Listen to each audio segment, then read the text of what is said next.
نحمده ونستعينه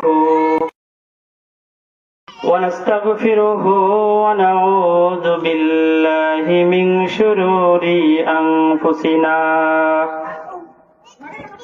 ومن سيئات أعمالنا ونشهد أن لا إله إلا الله وحده لا شريك له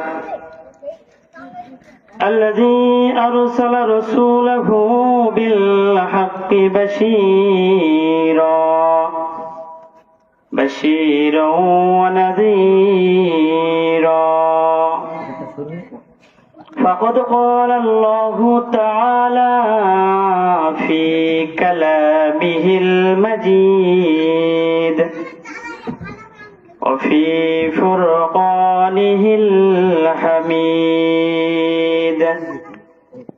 أعوذ بالله من الشيطان الرجيم بسم الله الرحمن الرحيم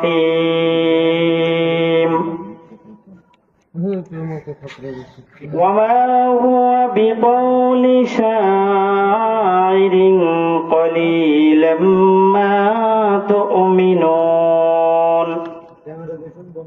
ولا بقول كاهن قليلا ما تذكرون الله أكبر بسم الله الرحمن الرحيم إن الله وملائكته يصلون على النبي يا أيها الذين آمنوا صلوا عليه وسلموا تسليما شكرا بوري اللهم صل على سيدنا مولانا محمد وعلى آل سيدنا رسولنا محمد আকাশের তারাগুলি ঝিলিমিলি ঝিলিমিলি জ্বলছে রাসূল এসেছে হাবিব এসেছে সকলে বলি রাসূল এসেছে হাবিব এসেছে পড়ি আল্লাহুম্মা সাল্লি আলা সাইয়্যিদিনা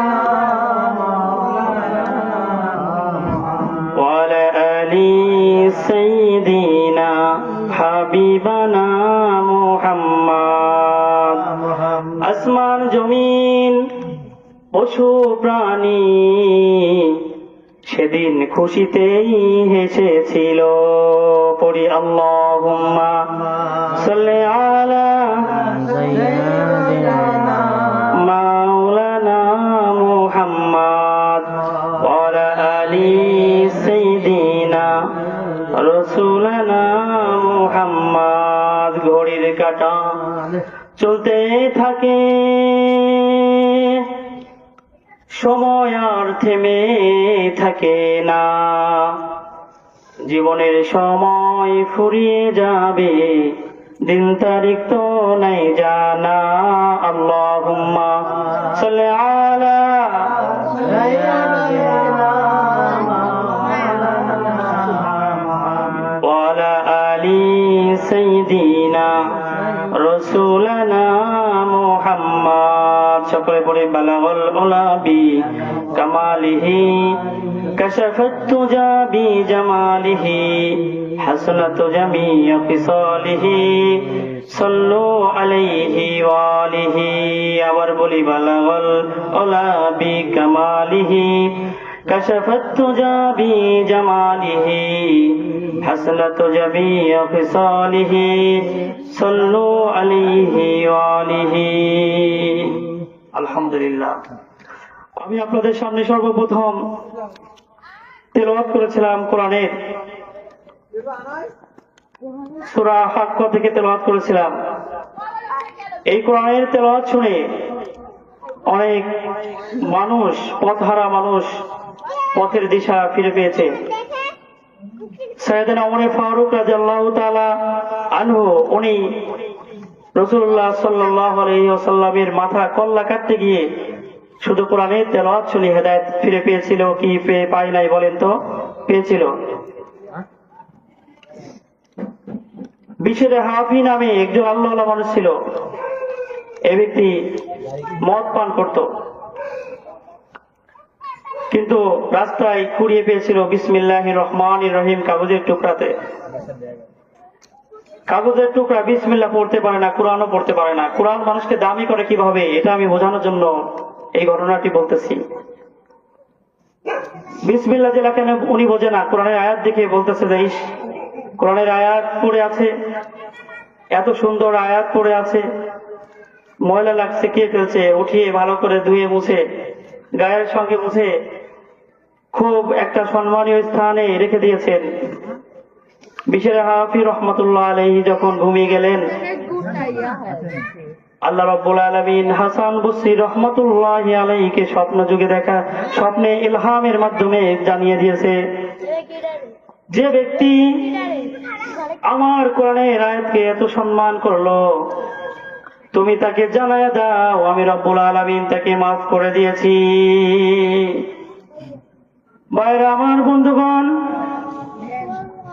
আল্লাহ রব্বুল আলামিনের কোরআনকে যদি কোন ব্যক্তি ভালোবাসতে পারে, কোরআনকে সম্মান করতে পারে, মহান রব্বুল আলামিন তাকেও সম্মানীয় মানুষ করে দিবে। সাইয়েদনা ওমর ফারুক রাদিয়াল্লাহু তাআলা আনহু যখন ইসলাম ধর্ম গ্রহণ করে নাই, মক্কায় ঘোষণা হয়েছে আখির জামানার পয়গম্বরের কল্লা যে কেটে নিয়ে আসতে পারবে তাকে অনেক বেশি বেশি পুরস্কৃত করা হবে। সাইয়েদনা ওমর ফারুক পাগল পারা হয়ে খোলা তরবারি নিয়া আখির জামানার পয়গম্বরের কল্লা কাটার জন্য ছুটতেছিল। ভাই আমার, বাবাজিরা আমার, তার আগে আল্লাহর নবী সাল্লাল্লাহু আলাইহি ওয়াসাল্লাম তাহাজ্জুদের সালাতে বিশেষ দুইজনের জন্য দোয়া করেছিল। আল্লাহর হাবিব সাল্লাল্লাহু আলাইহি ওয়াসাল্লাম দোয়া করেছিলেন শেষ রজনীতে, রব্বুল আলামিন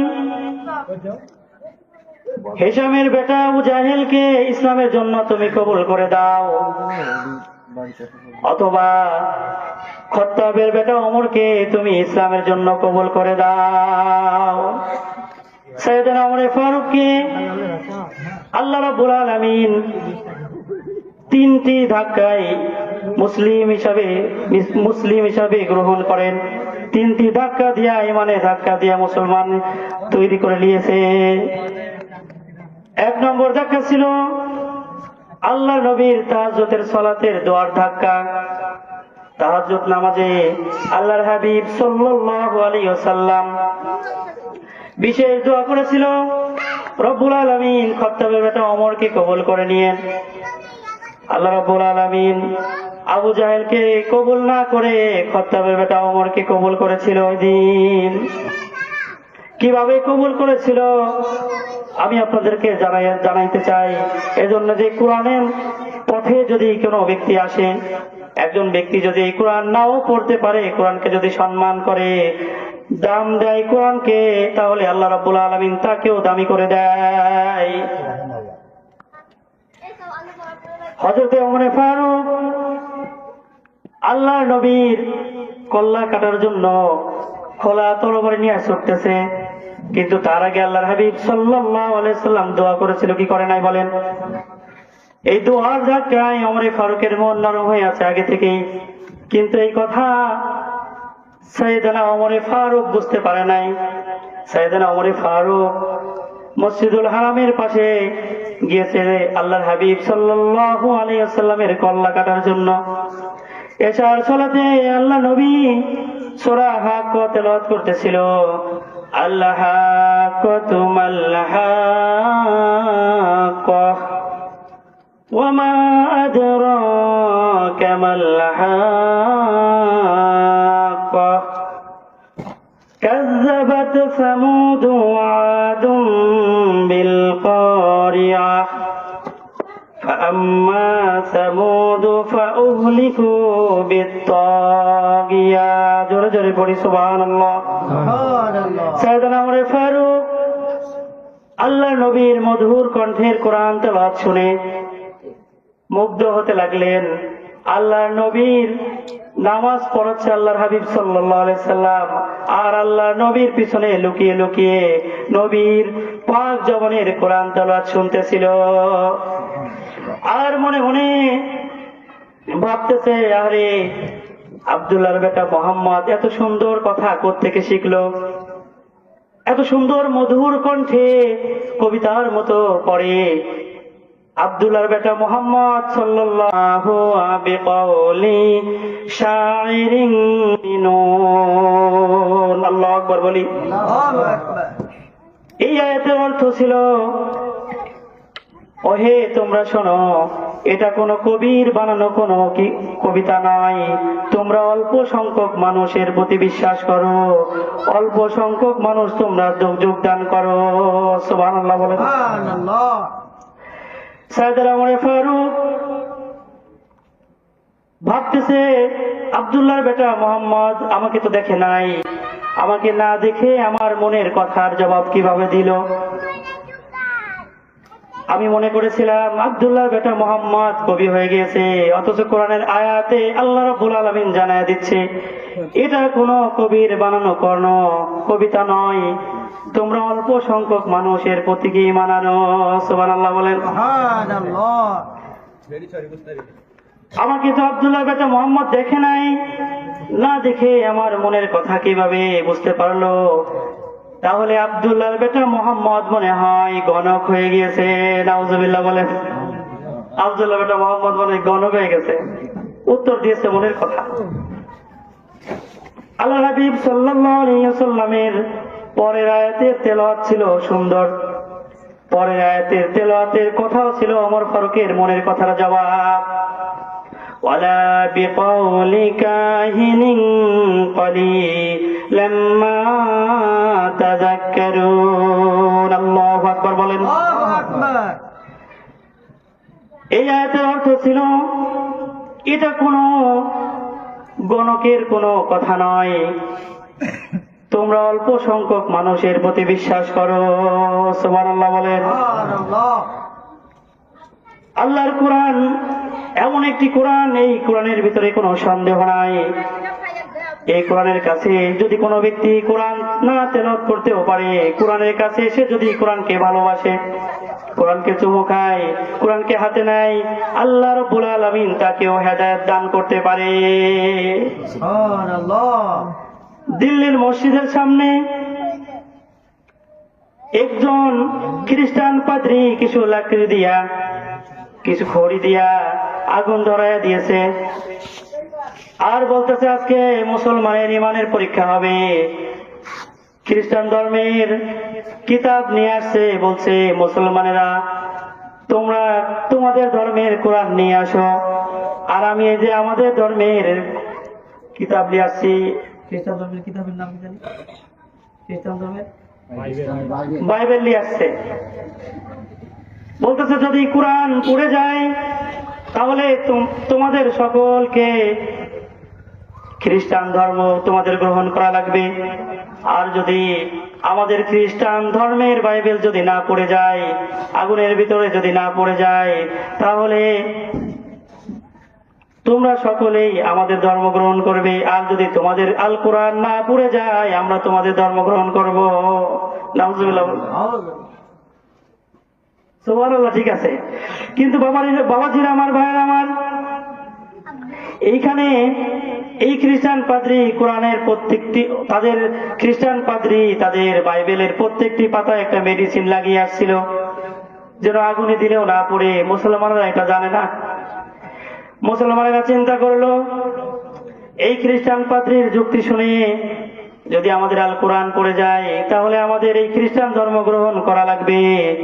মনে মনে ভয় পাচ্ছিল, কিন্তু বিশ্বাস ছিল যে কোরআন কখনোই আগুনের ভিতরে পড়বে না, কিন্তু পুরাপুরি দিলের ভিতরে ইয়াকিন না থাকার কারণে ইমানের দুর্বলতা ছিল।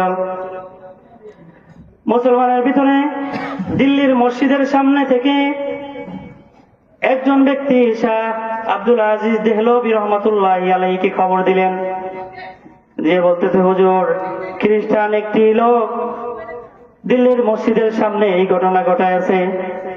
শাহ আব্দুল আজিজ দেহলভী রহমতুল্লাহ আলাইহি বলেন, তুমি যাও, আমি আসতেছি কিছুক্ষণ পরে। কিছু সময় যাওয়ার পরে শাহ আব্দুল আজিজ দেহলভী রহমতুল্লাহ আলাইহি আসলেন। খ্রিস্টান পাদ্রীকে বললেন, কোরআন শরীফ আগুনের ভিতরে দেওয়ার দরকার নাই, খ্রিস্টান ধর্মের ইনজিল শরীফও আগুনের ভিতরে দেওয়ার দরকার নাই। যে ব্যক্তি কোরআনের অনুকরণ করে আর যে খ্রিস্টান ধর্মের ইনজিল শরীফ পড়ে, উভয় দুইজনে কোরআন নিয়ে, আমি কোরআন নিয়ে আগুনের ভিতরে যাব, আর আপনি আপনার ইনজিল শরীফ নিয়ে আগুনের ভিতরে যাবেন। যে পুড়ে যাবে না তার ধর্ম সত্য মনে করতে হবে। সুবহানাল্লাহ বলেন। বলছে খালি বই দিলে হবে না, আমরা দুইজনে আগুনের ভিতরে ঢুকে পড়ি। এইবার কি খ্রিস্টান ধর্মের পাদ্রী ধরা খেয়েছে? খাইছে কি খায় নাই বলেন? এতক্ষণ কোরআন শরীফ আগুনের ভিতরে দেওয়ার কথা বলেছিল, ইনজিল শরীফ আগুনের ভিতরে দেওয়ার কথা ছিল।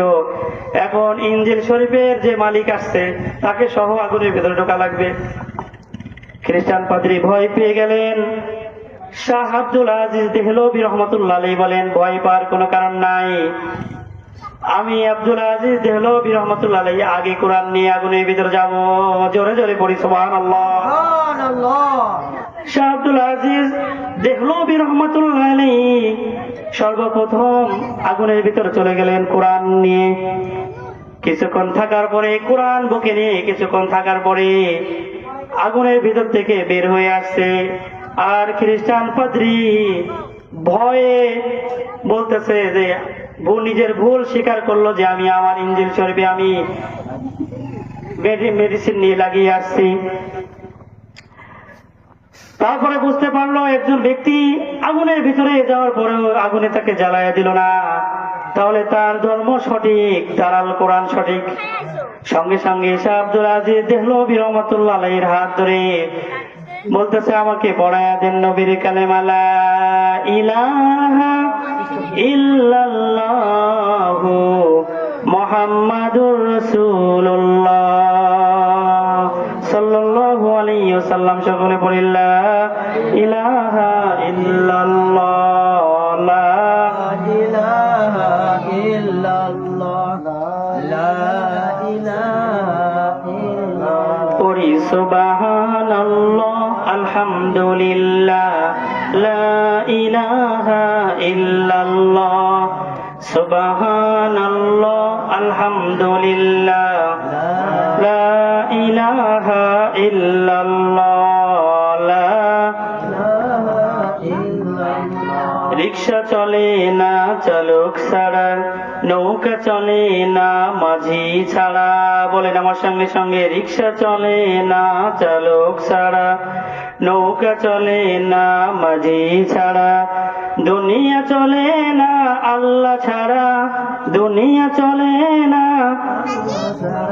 মুমিন চলে না জিকির ছাড়া, লা আর লা ইলাহা ইল্লাল্লাহ, পড়ি লা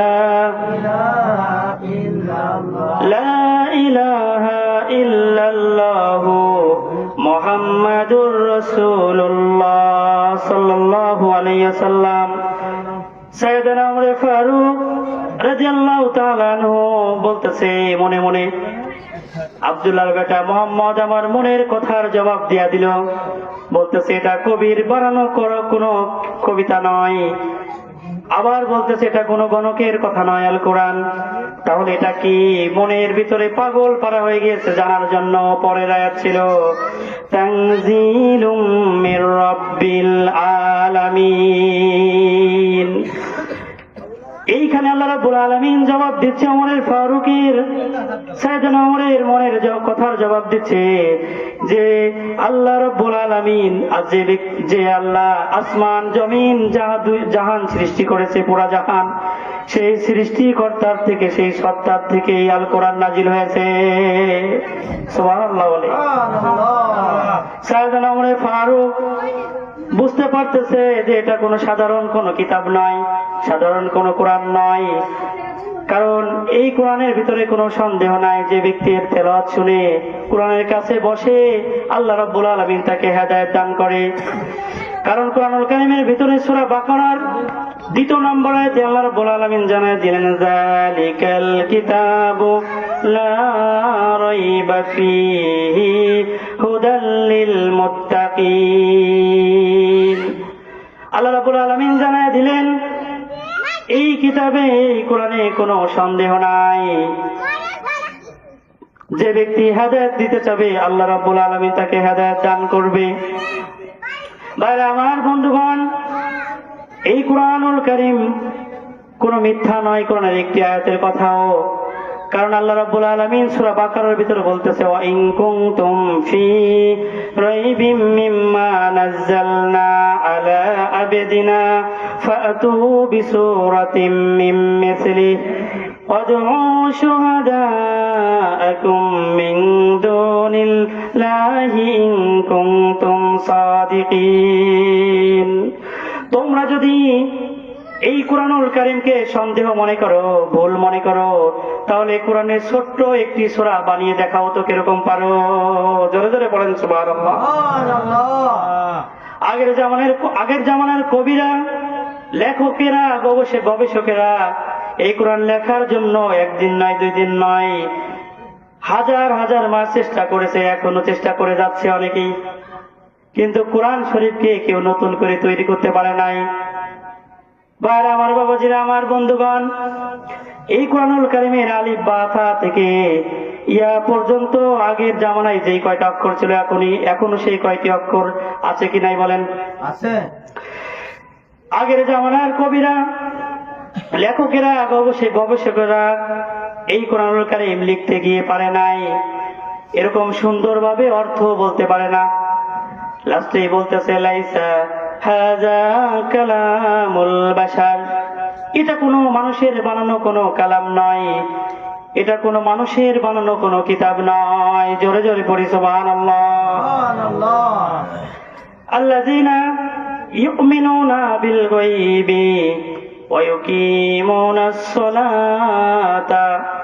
আল্লাহ রাব্বুল আলামিন বলতেছে আল্লাযীনা মানে যারা, ইউমিনুনা বিল গায়ব, আমি রাব্বুল আলামিনকে যারা না দেখে বিশ্বাস করলো, আমাকে যারা না দেখে বিশ্বাস করেছে, বিল গায়ব ওয়া ইউকিমুনাস সালাহ, এবং যারা নামাজ পড়েছে। ভাইরা আমার, বাবাজিরা আমার, আপনারা এখানে আল্লাহ কি কেউ দেখেছেন নাকি বলেন? না। এখানে এসে বসেছেন, শুনেছেন কোরআন হাদিসের আলোচনা হবে, কিন্তু বাবাজিরা, ভাইয়েরা আমার, বন্ধুগণ, এই কোরআন তো আমার কোনো কথা নয়, কোরআন তো আল্লাহর। এই যে আল্লাহর কোরআনের কথা শোনার জন্য যারা এসেছেন, আল্লাহ রাব্বুল আলামিন এর উসিলায় আপনাদের সকলকে একদিন মাফ করে দিলেও দিতে পারে, কারণ এটা কোনো আমার কথা নয়। আল্লাহ রাব্বুল আলামিন বলতেছে, আল্লাযীনা ইউমিনুনা বিল গায়ব, যারা আমি রাব্বুল আলামিনকে না দেখে বিশ্বাস করলো এবং ওয়াকিমুনাস সালাহ এবং সালাত আদায় করলো, আমিম্মা রাযাকনাহুম ইউনফিকুন, আমি রব্বুল আলামিন যে রিজিক দিয়েছি তা থেকে তারা খরচ করলো। ভাইরা আমার, বন্ধুগণ আমার, বাবাজিরা শুনে রাখেন, এই ইসলামিক দ্বীনি জালসায় অনেকেই আল্লাহর রাস্তায় খরচ করে এই দ্বীনের কাজে সহযোগিতা করেছে কি করে নাই? এর প্রতিদান আল্লাহ রাব্বুল আলামিন অবশ্যই কাল কিয়ামতের মাঠে দিবে। এর উসিলায় যারা এই কাজের সঙ্গে জড়িত ছিল, আল্লাহ রাব্বুল আলামিন তাদের সকলের হিসাবকে সহজ করে দিবে। সুবহানাল্লাহ বলে। সুবহানাল্লাহ। কোন একদিন এদেশের আকাশে কালিমার পতাকা দুলবে, সেদিন সবাই খোদাই বিধান পেয়ে দুঃখ বেদনা ভুলবে, ঠিক কিনা বলেন? এই দুনিয়াতে আল্লাহর কোরআনের আইন যতদিন পর্যন্ত প্রতিষ্ঠিত হবে না, ততদিন পর্যন্ত মানুষেরা কখনোই সুখ আর শান্তি পাবে না। কারণ আল্লাহ রাব্বুল আলামিন কোরআনুল কারীমের ভিতর বলেছেন, তোমরা যদি শান্তি পেতে চাও তাহলে কোরআনের যেগুলা হারাম আছে এগুলা তোমরা পিছে চলো, হালাল গুলাকে তোমরা ভক্ষণ করো, আদেশ নিষেধ গুলা তোমরা মেনে চলো। আজকে দেখেন কুরআনুল কারীমের পক্ষে অনেকেই কথা বলে উপরে উপরে, কিন্তু বাইরে বাইরে আবার অন্যরকম হয়ে গেছে মানুষেরা। সামনে একরকম পিছনে আরেক রকম, চেনার কোনো সিস্টেমই নাই। টুপি পাঞ্জাবি পরেও অনেক সময় দেখা যাচ্ছে এলোমেলো হয়ে যাচ্ছে। ভাইরা আমার, বন্ধুগণ আমার, কিয়ামতের আলামত সম্পর্কে আমি পড়লাম। কিয়ামতের আলামত আশরাফ আলী থানভী রহমতুল্লাহ আলাইহির পছন্দনীয় একটি ঘটনার ভিতরে, কিয়ামতের আগে মানুষ এমন হয়ে যাবে, এক ভাইয়ের সঙ্গে কোনো মিল থাকবে না। ভাইরা আমার, বাবাজিরা আমার, বুজুর্গ স্বপ্নে দেখতেছে মৌমাছিতে পেশাব খায়, আবার ধান খেতে বেড়া দিয়েছে জমিতে গরু ছাগলের জন্য, যে বেড়াই আবার ফসল খাইতেছে। নাউজুবিল্লাহ বলেন। আবার দেখতেছে মৌমাছিতে পেশাব খায়। পৃথিবীর জমিনে যত মাছি আছে সবচাইতে কোন মাছিটি দামি বলেন? মৌমাছি দামি মাছি না, কিন্তু মৌমাছিতে পেশাব খায়। আবার বুজুর্গের সামনে দেখে ময়লা পানি আর গোলা পানি একই জায়গা দিয়া উঠতেছে, আলাদা আলাদা হয়ে যায়। বুজুর্গ আলেমের কাছে গিয়েছে এই স্বপ্নের ব্যাখ্যা বাঙানোর জন্য। আল্লাহ মানুষ যখন আলেমের কাছে গেল, আলেম ভাঙিয়ে দিল যে আপনার এই স্বপ্নের ব্যাখ্যা, খ্বাবের ব্যাখ্যা হচ্ছে আপনি যে স্বপ্নের ভিতরে দেখেছেন যে ধান খেতে বেড়া দিয়েছে গরুতে যেন না খায়, এর অর্থ হচ্ছে কিয়ামতের ময়দানে, কিয়ামতের আগে এমন এক অবস্থা হবে, তুমি যাকে আপন মনে করবে সে তোমার ক্ষতি করবে। নাউজুবিল্লাহ বলেন। এটা হইতেছে কি হয় না বলেন তো? আপনি যাকে আপন মনে করে বসে আছেন সে তলে তলে আপনার কি, ঠিক না বলেন? বলবো। আবার সামনে গিয়ে আবার বুজুর্গ দেখতেছে যে ময়লা পানি গোলা পানি একই জায়গা থেকে উঠে যাচ্ছে। এর কারণ কি? এর অর্থ হচ্ছে কিয়ামতের আগে দুনিয়ার এমন এক অবস্থা হবে, এক ভাই টিউবওয়েলের পানি খাবে না। ও আমার বন্ধুগণ, আমার বাবাজিরা, মা বোনেরা, শুনে রাখেন, এই যে দেখেন আগে এক ভাইয়ের সঙ্গে কত মিল ছিল। একটি মাত্র টিউবওয়েল ছিল একটি গ্রামে। বন্ধুগণ দেখেন, একটি বাড়িতে এখন 2টা 3টা 4টা টিউবওয়েল আমি দেখেছি। আগে একটি কূপের ভিতর থেকে পানি তুলে পানি নিয়ে একটা গ্রামের মানুষ, 3-4 গ্রামের মানুষ কুয়ার ভিতর থেকে পানি তুলে খেত কি খেত না? কিন্তু এখন দেখেন মানুষের অন্তরের ভিতরে এত হিংসা ঢুকে গেছে, কেউ কারোর বাড়িতে যাওয়া পছন্দ করে না, যার যার মতো হয়ে গিয়েছে। ও আমার বন্ধুগণ, এই যে এটার অর্থ হচ্ছে এক ভাইয়ের সঙ্গে কিয়ামতের আগে মিল থাকবে না।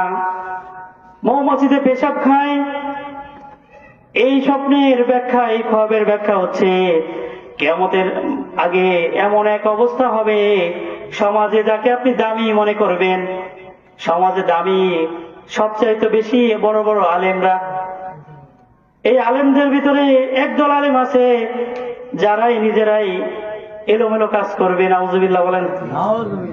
কিয়ামতের আগে এরকম করবে, আলেম সমাজে যাকে আপনি প্রধান মনে করেন সেই এলোমেলো কাজ করবে। কিয়ামতের আগে এমন হয়ে যাবে আপনি ভাবতেও পারবেন না এই লোকের দ্বারা এই কাজটা হলো। আপনি ভাববেন যে কে এই লোকের দ্বারা তো এটা তো সম্ভব না কখনো, কিন্তু এটা হলো কি করে? ভাইরা আমার, বাবাজিরা আমার, শুনে রাখেন, কিয়ামতের আগে এরকম এক অবস্থা হবে। আর কিয়ামতের আগে এমন এক অবস্থা হবে, কেউ কাউকে দাম দিবে না। ভাইরা আমার, বন্ধুগণ আমার, দেখেন এই বর্তমান সমাজে বর্তমানে মুরব্বীদেরকে দেখলে কেউ সালামও দেয় না। আগে মুরব্বীদেরকে কত সম্মান করত, আগে কত ভালোবাসতো, আর ছোট্ট ছোট্ট বাচ্চারা কি সুন্দর মক্তবে সকালবেলায় যেত কোরআন শিক্ষা করার জন্য। আমার বন্ধুগণ, আমার ভাইরা, আজকে দেখেন এমন এক অবস্থায় হয়ে দাঁড়িয়েছে, শিক্ষার এমন এক সিস্টেম হয়েছে, আরবি পড়া, কোরআন পড়ার সময় নাই বাচ্চাদের। স্কুল, কলেজ, প্রাইভেট টিউশনি সব করতে সময় পায়, কিন্তু কোরআন শিখতে কেউ সময় পায় না, নামাজ শিখতে সময় পায় না। বাবাজিরা আমার, আমার বন্ধুগণ, 40 বছর, 50 বছর, 60 বছর আপনি দুনিয়ার জমিনে বেঁচে গেলেন, কিন্তু আপনি যদি সূরা শুদ্ধ করে না তেলাওয়াত করেন, কোরআন শরীফ না পারেন, তাহলে কাল কিয়ামতের ময়দানে আল্লাহর কাছে কি জবাব দিবেন? এটা কি কখনো ভেবেছেন নাকি? বলেন। এটা শুধু আমার কথা নয়, এই যে শিখতে হবে, ইলমে দিন যে অর্জন, ইলমের জ্ঞান যে অর্জন করতে হবে, এটা আল্লাহর নবীর কথা এবং আল্লাহর কথা। কত জায়গায় আমরা সময় দিই, কিন্তু দিনের কাজে সময় কিন্তু আমরা দিতে চাই না। আমার বন্ধুগণ, সাইয়েদনা ওমর ফারুক রাদিয়াল্লাহু তাআলা আনহু দেখেন কোরআনের কাছে এসে কেমন হেদায়েত পেয়ে গেল। সাইয়েদনা ওমর ফারুক রাদিয়াল্লাহু তাআলা আনহু তখন অমুসলিম ছিল। এই অমুসলিম অবস্থায় এই যে কোরআনের তেলাওয়াত শুনেছে মসজিদুল হারামের পাশ থেকে নবীর মুখে, শোনার পরে তারপরেও শয়তান, ইবলিস শয়তান ধোঁকা দিচ্ছে, হে ওমর, যাও আব্দুল্লাহর বেটা মুহাম্মদের কল্লা কেটে নিয়ে আসো, যদি আনতে পারো তুমি অনেক পুরস্কার পাবে তুমি আবু জাহেলের কাছ থেকে। সাইয়েদনা ওমর ফারুক আবার ছুটছে আখির জামানার পয়গম্বরের কল্লা কাটার জন্য। রাস্তায় যাইতে যাইতে বনু জাহারা গোত্রের আসলাম নামের একটি লোকের সঙ্গে দেখা। আসলাম বলতেছে, হে ওমর, তুমি কোথায় যাও? বলতেছে, আব্দুল্লাহর বেটার মুহাম্মদের আজকে কল্লা কেটে ফেলবো। আসলাম বলতেছে, হে ওমর, তুমি যে আব্দুল্লাহর বেটা মুহাম্মদের কল্লা কাটতে যাইতে চাচ্ছ, নিজের ঘর ঠিক নাই, তুমি অন্যের কল্লা কাটতে চাও? তুমি বাড়িতে গিয়ে দেখো তোমার বোন আর বোনের জামাই, বোন আর বোনের হাজবেন্ড দেখো আগেই কালেমা পড়ে মুসলমান হয়ে কোরআন তেলাওয়াত করতেছে। সুবহানাল্লাহ বলেন। সাইয়েদনা ওমর ফারুক রাদিয়াল্লাহু তাআলা আনহু তখন বলতেছে, আসলাম রে, কি কথা শুনাইলি তুই আমারে? তোর কথা যদি সঠিক না হয় তাহলে তোর কিন্তু খবর আছে। তলোয়ার দিয়ে বলছে, তোর কিন্তু খবর আছে। উল্টা পথে, উল্টা দিকে দৌড়াচ্ছে বাড়ির দিকে। সাইয়েদনা ওমর ফারুক বাড়ির কাছে আসছে, দরজায় কড়া নক করছে। ঘরের ভিতরে সাইয়েদনা খাব্বাব রাদিয়াল্লাহু তাআলা আনহু চামড়ার টুকরায় কুরআনুল কারীমের সূরা তাহা পড়ে শোনাচ্ছিলেন, শিখাচ্ছিলেন কোরআনের তেলাওয়াত। তাহা মা আনজালনা আলাইকাল কুরআনা লিতাশকা ইল্লা তাযকিরাতাল লিমান ইয়াখশা তানজিলাম মিম্মান খালাকাল আরদা ওয়াস সামাওয়াতিল উলা। এরকম যখন তেলাওয়াত শোনাচ্ছে, সাইয়েদনা ওমরের একটু কানে গেল, এই দরজা খোল তাড়াতাড়ি, নিজের বোনকে বলতেছে। সাইয়েদনা ওমরের বোন দরজা খুললো, বলতেছে, ভাই কোনো কথা নাই, তোরা কি করতেছিলি বল? কি জানি তেলাওয়াত করতেছিলি? তরবারির উল্টা পিঠ দিয়া নিজের বোনকে প্রথমে মারা শুরু করে দিয়েছে এবং বোনের জামাই হাজবেন্ডকেও পিটানো শুরু করে দিয়েছে। আমার বন্ধুগণ, আমার বাবাজিরা, এমন পিটানো পিটাইছে, এমন মারা মারছে, চামড়া কেটে কাপড়ের উপর দিয়ে রক্ত বের হওয়া শুরু হয়ে গেছে। নাউজুবিল্লাহ। বলতেছে, কি পড়তেছিলি আমাকে এই মুহূর্তে দেখিয়ে দে। আর নিজের বোন বলতেছে, ভাই তোমাকে দেখানো যাবে না। এক সময় মারতে মারতে এমন এক অবস্থা হয়েছে, সাইয়েদনা ওমরের বোন আর এবং বোনের জামাই তাকিয়ে দেখে এত মার খাওয়ার পরেও রক্ত বের হচ্ছে শরীর দিয়া, তারপর নিজের বোন কোনো কিছু বলতে চায় না, মুখ খুলতে চায় না। এর নাম হচ্ছে ঈমান, মুখ খুলতে চায় না। মায়া লাগছে নিজের বোন, বলতেছে যে বোন আমাকে বলো তোমার কি হয়েছে, কি পড়তেছিলে? ঠিক আছে, আমি কিছু বলবো না, আমাকে তুমি বলো। কারণ আব্দুল্লাহ বেটা মোহাম্মদ মনে হয় তোমাদেরকে জাদু করছে। কি জাদু করছে? যার কারণে তার পক্ষে চলে গেলে আমি তোমার আপন ভাই, আমার পক্ষে তুমি নাই, আমাকে একটু বলো। নিজের বোন বলতেছে, ভাই এই অবস্থায় আপনাকে দেয়া যাবে না, আপনার শরীর নাপাক। এই কোরআন যদি কেউ স্পর্শ করতে চায় তাহলে তার পাক পবিত্র হয়ে আসা লাগবে। যান গোসল করে আসেন। একবার গোসল গা ধুইয়ে অজু গোসল করাইয়া সাইয়েদনা ওমরকে নিয়ে আসছে। খাব্বাব রাদিয়াল্লাহু তাআলা আনহুর হাত থেকে চামড়ার টুকরার তোহা ওমরের হাতে দিয়েছে। ওমর ফারুক রাদিয়াল্লাহু তাআলা আনহু আরবি সুন্দর করে পড়তে পারতেন। আরবির অর্থগুলা পড়লেন, তোহা মা আনজালনা আলাইকাল কুরআনা লিতাশকা ইল্লা তাযকিরাতাল লিমান ইয়াখশা তানজিলাম মিম্মান খালাকাল আরদা ওয়াস সামাওয়াতিল উলা। সাইয়েদনা ওমর ফারুকের মন নরম হয়ে গেছে। নিজের বোন আর বোনের স্বামীকে বলতেছে, এত সুন্দর মধুর কণ্ঠ, এরকম বাক্য আমি এর আগে কোনোদিন শুনি নাই।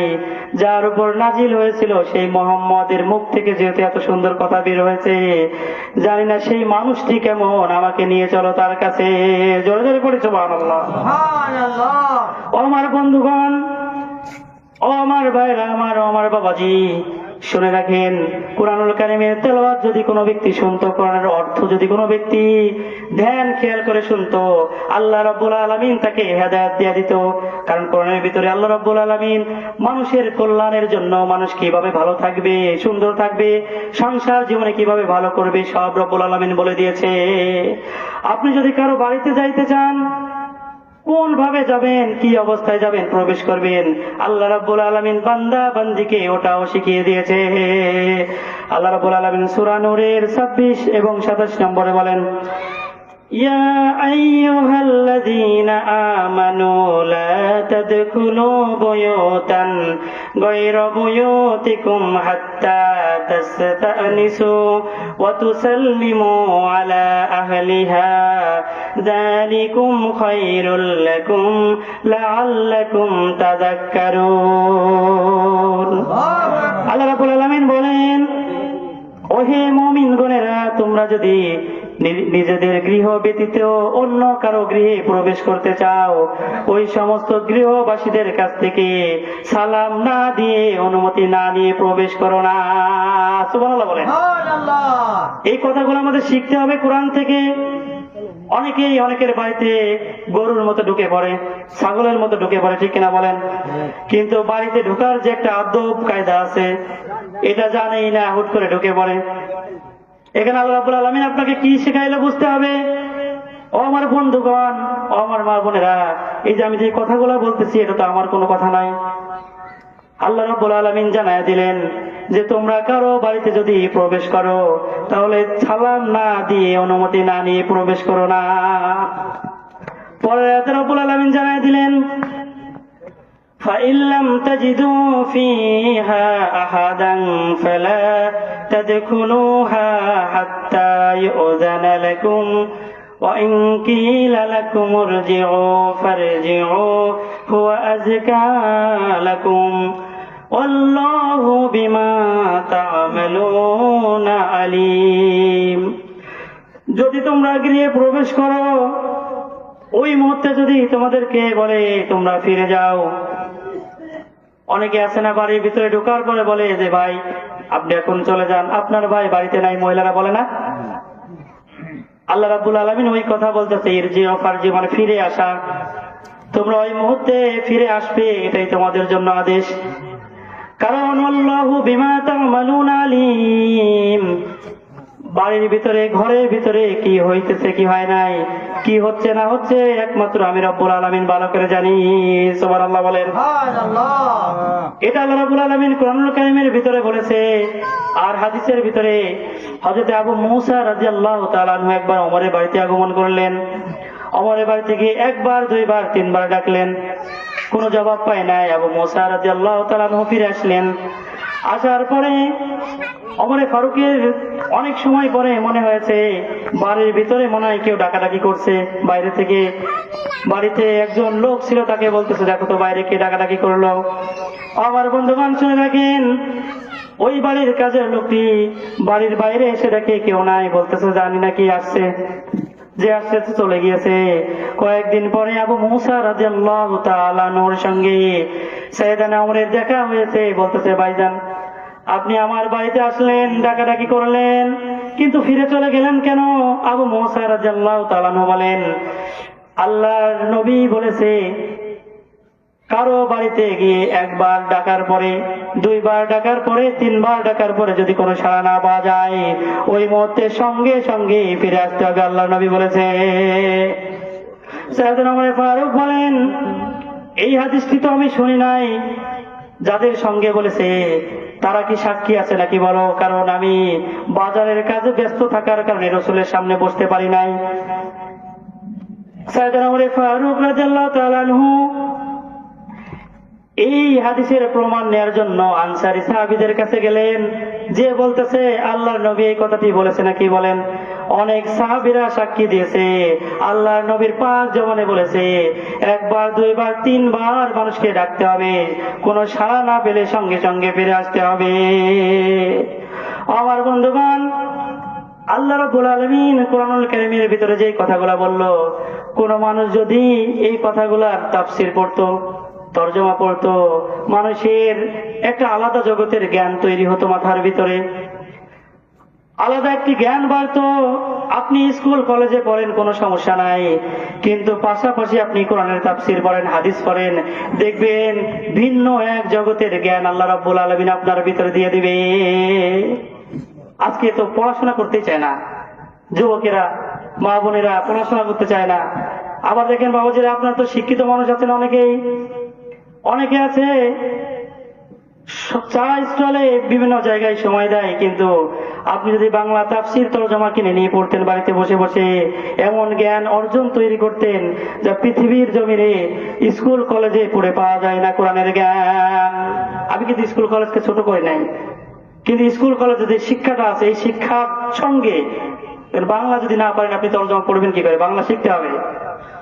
ও আমার বন্ধুগণ, আমার বাবাজিরা, আল্লাহ রাব্বুল আলামিন কোরআনুল কারীমের ভিতরে এমন সুন্দরভাবে মানুষকে কথা শিখিয়েছে কিভাবে চলতে হবে। আল্লাহ রাব্বুল আলামিন সূরা হুজুরাতের 12 নম্বর আয়াতে জানায়া দিলেন, ইয়া আইয়ুহাল্লাযীনা আমানু জতানিবু কাসীরাম মিনাল যান্নি ইন্না বা'যায-যান্নি ইসমু ولا تجسسوا ولا يغتب بعضكم بعضا। জোরে জোরে বলেন সুবহানাল্লাহ।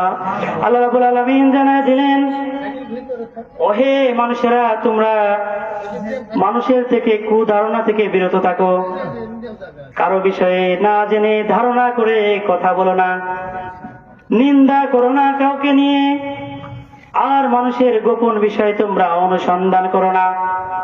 আমার বন্ধুগণ, আমার ভাইরা আমার, আজকের সমাজে দেখেন একজন একজনের বিষয়ে যদি না জানে তারপরেও বলে যে এটা হলেও হতে পারে। এই যে কুধারণা করা, যে কোনো কথা যদি শুনেন কিন্তু আজকে মুখে শুনে বিশ্বাস করতে চাই, আপনার এটা খতিয়ে দেখতে হবে কতটুকু সত্য, যাইতে হবে, বুঝতে হবে, তার বাড়ির পাশের লোকজনের কাছে জিজ্ঞেস করতে হবে লোকটি ভালো না খারাপ। আজকে সমাজে এমন হয়ে গেছে, কান কথা কু কথা বাতাসের আগেও দৌড়ায়। এটা আমার বাবাজি ভাইদের থেকেও মহিলাদের ভিতরে এটা বেশি আছে। কোন কথা যদি প্রচার করতে চাই, আপনি যদি কোনো কথা প্রচার করতে চান, কোনো কথার দরকার নাই, সর্বপ্রথম আপনি আপনার স্ত্রীর কানে কানে দিয়ে বলে আসেন, দেখবেন এই কামখোলা থেকে শুরু করে আহমেদপুর শুরু করে নাটোর শহর চলে যাবে, পাবনায় চলে যাবে এই কথা। আর আপনি ভাবতেও পারবেন না কখন আপনার কি হয়ে গেল। আমার বন্ধুগণ, অনেক নারীদের ভিতরে এই অভ্যাসটি আছে, গোপন কথা চেপে রাখতে পারে না। আমার বন্ধুগণ, অনেক মা বোনেরা আছে, আমার এই মাইকের আওয়াজ যেখানে যাচ্ছে অনেকেই এই মাহফিলের কথা, কোরআন হাদিসের কথা শোনার জন্য আসছে। ইমামে মালিক রাহমাতুল্লাহ আলাইহির যুগে একজন মহিলা ইন্তেকাল করেছিল, আর এই মা যখন ইন্তেকাল করেছিল, এই মাকে গোসল করানোর জন্য পাশের গ্রাম থেকে একটি নারী আসছিল। গোসল করাইতে করাইতে সাবান দিয়া এই নারীর এই উরাতের উপর যখন হাত আসছে তখন ওই নারীর চেহারার দিকে তাকায়া এই মা চিন্তা করতেছে যে ওই যে বেঁচে থাকাকালীন একজনের সঙ্গে গল্প করেছিল এই মহিলা, তার সঙ্গে মনে হয় তার কোনো সম্পর্ক ছিল, এরকম মনে করে ফেলছে। সঙ্গে সঙ্গেই হাত আটকে গিয়েছে ওই ওরাতের সঙ্গে, হাত আর ছুটে না। গোসল করাচ্ছে কিন্তু গোসল আর শেষ হয় না। পর্দার বাইরে থেকে পুরুষ ছেলেরা বলতেছে কাফন দাফন করাইয়া এই মহিলাকে কবরে শুয়ে দিতে হবে, কিন্তু এখনো পর্যন্ত গোসল করানো হয় না কেন? একটি নারীকে পর্দার আড়ালে ভিতরে ঢোকানো হয়েছে। এই নারী যে দেখে হাত আটকে ওই লাশের সঙ্গে বসে আছে। নাউজুবিল্লাহ বলেন। পাড়া মহল্লায় যত ইমাম ছিল, যত মুয়াজ্জিন ছিল, সবাইকে খবর দিয়েছে, আর সবাই আসছে বন্ধুবান এসে এটা হাতটা আটলো কেন এর সমাধান দেওয়ার জন্য আসছে। কেউ এর সমাধান দিতে পারে না। শেষ পর্যায়ে ইমামে মালিক রহমতুল্লাহ আলাইহিকে, যুগের ইমামকে আসতে বলল, বড় আলেমকে আসতে বলল। পর্দার আড়ালে ওই নারীর সঙ্গে কথা বলতে চাও, হে নারী, তুমি কোন ভুল কাজ করেছো যার কারণে তোমার হাত আটকে গেল লাশের সঙ্গে? তুমি শিকার যাও, যদি তুমি না শিকার যাও তাহলে কিন্তু তোমার খবর আছে। আমি কিন্তু এমনি বুঝতে পারবো, কারণ আমার কাছে কোরআন আছে, কোরআন দিয়ে আমি ধরতে পারবো তুমি চোর না ভালো। কোরআন দিয়ে ধরা যায় কে চোর আর কে ভালো, সেই সিস্টেম আছে কোরআনের ভিতরে। তুমি ভালো না খারাপ এটা বোঝা যাবে। তুমি তাড়াতাড়ি শিকার যাও, তোমার হাত আটলো কেন? ওই নারী বলতেছে, হুজুর আপনার কাছে আর মিথ্যা বলে কোনো লাভ নাই, কারণ এই যে মহিলা ইন্তেকাল করেছে, এই মহিলা যখন জীবিত ছিল তখন একটি পুরুষের সঙ্গে দাঁড়িয়ে গল্প করতেছিল। আমি মনে করেছি খালি এই গোসলের সময় আমি শুধু ওই কথাটি মনে করেছি, তার সঙ্গে মনে তার কোনো সম্পর্ক ছিল। ও আমার বন্ধুগণ, দেখেন কোরআন আয়াতের মিল আছে নাকি সূরা হুজরাতের 12 নম্বর আয়াতের সঙ্গে? ইয়া আইয়ুহাল্লাযীনা আমানু ইজতানিবু কাসীরাম মিনাজ-যন্নি ইন্না বা'যাজ-যন্নি ইসমুন ওয়া লা তাজাসসাসু ওয়া লা ইয়াগতাব বা'দুকুম বা'দা। বলতেছে তোমরা ধারণা করে কথা বলা থেকে বিরত থাকো, নিন্দা করে কথা বলো না, আর কারো গোপন বিষয় অনুসন্ধান করো না। যা জানেন না ওটা দিয়ে নারাজরা দেন কেন? এই মহিলা জানে না, অথচ ওই মায়ের নিয়ে ভাবতেছে তার সঙ্গে তার মনে কোনো জিনার সম্পর্ক ছিল। হাত আটকে বসে আছে। ইমামে মালিক রহমতুল্লাহ আলীর কাছে স্বীকার করলেন। ইমাম মালিক রহমতুল্লাহ আলী বলেন, ওহে নারী, তুমি এই কথাটি মনের ভিতরে চিন্তা করে ভুল কাজ করেছো, কারণ কোরআনে তো আল্লাহ রাব্বুল আলামিন এটা জানাই নাই যে তুমি আন্দাজে মানুষকে ধারণা করে করে কথা বলো। আমার বন্ধুগণ, আমার বাবাজিরা, আমার মা জননীরা, আজকে দুনিয়াতে এমন মানুষ আছে কারো বিষয়ে না জেনে কথা বলা শুরু করে। ইমাম মালিক রহমতুল্লাহ আলাইহি বলেন, তোমার এই সমস্যার সমাধান আমি করে দিচ্ছি। জল্লাদকে ডেকে বলেন, কোরআনের ভিতরে বলতেছে আল্লাহ, ওয়াল্লাযীনা ইয়ারমুনাল মুহসানাতি সুম্মা লাম ইয়াতু বিআরবাআতি।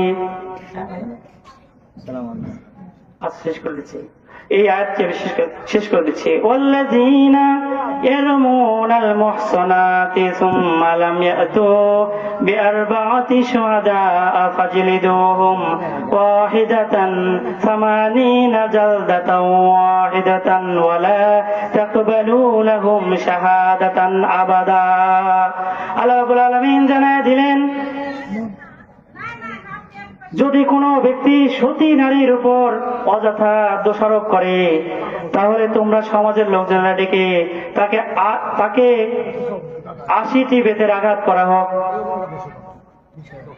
এই আয়াতে আল্লাহ রাব্বুল আলামিন কোরআনের ভিতর বলছে 80টি বেতের আঘাত করা হোক। ইমামে মালিক রহমতুল্লাহ আলাইহি বলেন তাকে 80টি বেতের আঘাত করা হোক। জল্লাদে 1 2 3 করে 79টি ওই মহিলার পিঠের উপর মারছে, কিন্তু মহিলার হাত ছুটে যায় না। জল্লাদ বলতেছে, হুজুর হাত তো আটকেই আছে, জল্লাদ বলতেছে আল্লাহ রাব্বুল আলামিন কোরআনুল কারীমের ভিতরে জানায় দিলেন 80টি বেতের আঘাত করার কথা, কিন্তু তুমি মেরেছো 79টি, আরেকটাও মেরে দাও। আর সঙ্গে সঙ্গে এই মহিলার হাত এমনি ছুটে গিয়েছে। কিন্তু তার আগে সবাই বলেছিল মহিলার চামড়া কেটে ফেলতে, কিন্তু এমনি ছুটে গেছে হাত। আজকে যদি সমাজে এই কোরআনের আয়াতের আইন থাকতো যে একজন ব্যক্তি একজনের বিষয়ে মিথ্যা সাক্ষী দেওয়া, ধারণা করে কথা বলা, তাদেরকে যদি ডেকে নিয়ে 80টি বেতের আঘাত করত, কোর্টে যদি এই আইন চালু থাকতো, সংবিধানে যদি এই আইন চালু থাকতো, বলেন তো মিথ্যা সাক্ষ্য দিতে কোর্টে কেউ আসতো নাকি? বলেন, কেউ আসতো কোর্টে?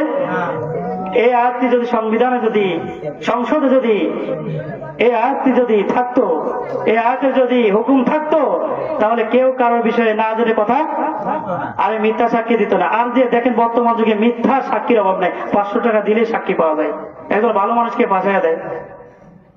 আর কি সুন্দর সাজিয়ে গুছিয়ে কথা বলে। জজ সাহেবরা কি বুঝতে পারে না? জজ সাহেবরাও বুঝতে পারে যে কে সত্য বলতেছে, কে মিথ্যা বলতেছে, কিন্তু কিছু করার নাই। আমি এই যে দিয়া সাতুরিয়ার জজ সাহেব আছে, এরশাদ দিয়া সাতুরিয়ার জজ, আমি প্রশ্ন করছিলাম ওনাকে যে আপনি কিভাবে বিচার করেন? তখন বলছে হুজুর আমরা তো বুঝি যে কে দোষী আর কে না দোষী, কে নির্দোষ আর কে দোষ করছে, কিন্তু ওই ডেট দিতে, দেখেন না অনেকে ডেট দিলে খালি খেতে হয়। এই যে জজ সাহেবরা ডেট দেয় কেন? কারণ হুট করে যদি তড়িঘড়ি করে যদি রায় দিয়ে দেয়, একজন নির্দোষ লোক কিন্তু শাস্তি পেয়ে যাবে, ঠিক কিনা বলেন? এই জন্য এটা ঘুরতে ঘুরতে ঘুরতে পরে কিন্তু আস্তে আস্তে কি আসল রহস্য কি বের হয় কি হয় না। এজন্য কোরআনের আইন সংসদে থাকার দরকার আছে। অযথাই মানুষ মানুষের বিষয়ে গীবত গায়। আল গীবত অসাধ্য মিনাজ জিনা, এটাও কোরআনের কথা। আমি কালকে তাফসীর পড়ার সময় দেখলাম যে একজন একজনের বিষয়ে যে গীবত যদি তোমরা গাইতে চাও, তোমরা কি আপন মরা ভাইয়ের, আল্লাহ বলতেছে তোমরা কি আপন মরা ভাইয়ের গোস্ত খাওয়া পছন্দ করো কেউ? তখন তোমরা যেহেতু পছন্দ করো না আপন মরা ভাইয়ের গোস্ত খাওয়া, তাহলে কেউ কারোর বিষয়ে গীবত গেও না জেনে। আল্লাহ রাব্বুল আলামিন সকলকে এই কোরআনের কথাগুলো শুনে মানার তৌফিক দান করুক, সকল বলেন আমিন। আমরা এখানে যারা আসছি কোরআনের পথে থাকবো, কোরআনী ওয়ালাদের সঙ্গে থাকবো, এবং আল্লাহর পথে যারা সহিভাবে আছে তাদের সঙ্গে থাকার চেষ্টা করবো, এবং নিজেরা আমল করবো, 5 ওয়াক্ত নামাজ পড়বো। আল্লাহ রাব্বুল আলামিন কোরআনে কি বলছে? ও আমার বন্ধুগণ, আপনারা যদি কোরআনের তাফসীর পড়েন, তরজমা পড়েন, দেখবেন আপনাদের ঈমানকে আল্লাহ রাব্বুল আলামিন বাড়িয়ে দিবে। ওয়া আখিরু দাওয়ানা আলহামদুলিল্লাহি রাব্বিল আলামিন। আমাকে না দেখে